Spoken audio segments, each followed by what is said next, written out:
I work the night shift at an old hospital, and to be honest, it's not the most exciting job. The walls here have witnessed a lot. Sorrow, death, birth. They are saturated with stories that seem long forgotten. I never thought these walls held something else, something alive and truly eerie. It all started on a quiet night when there was no one on duty except me and the nurse who was asleep at her station. I heard music.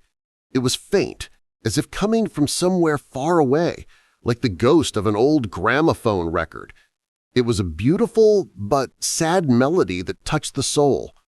I walked down the hallway, trying to pinpoint its source. It would fade, then start playing again, as if someone was playing an old instrument and then stopping. I decided it was just one of the patients listening to the radio. But the next night, the music started again, and this time it was louder. I felt goosebumps run down my arms. I followed the direction the sound seemed to be coming from. My footsteps echoed in the empty corridor. The melody led me to an old abandoned ward. The door was locked, and a sign on it read, "Ward number 13. Do not enter." I peeked through the crack. It was empty, and there was no one in there to be listening to music. I pressed my ear to the door and listened. The melody grew louder, and I realized it was coming from inside. I began to tremble. I took out the key to the ward, which I had just in case, and cautiously opened the door. The music stopped immediately. I turned on my flashlight and illuminated the room.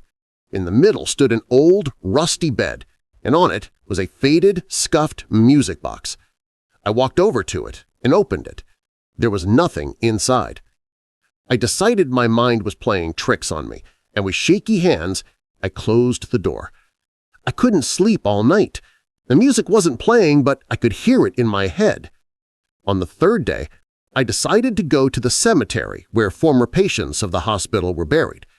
I thought the music might be connected to one of them.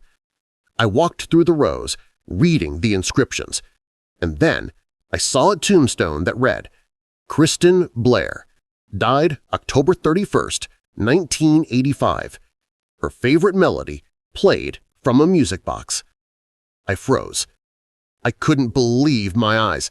A shiver ran down my spine. I realized the music belonged to the deceased, and I had found her music box, but why was it playing now?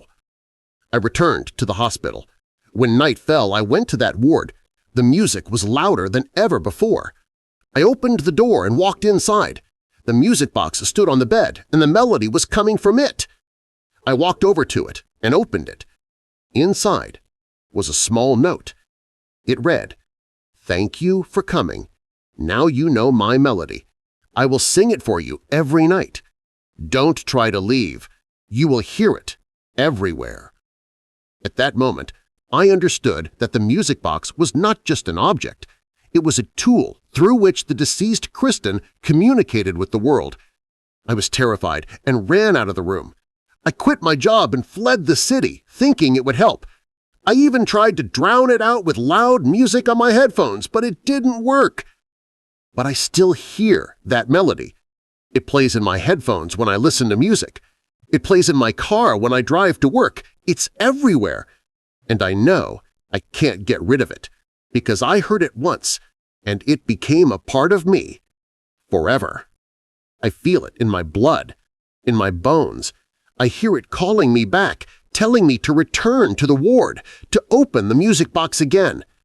And I know that one day I will go back, and then, perhaps, I will become a part of this forgotten melody myself.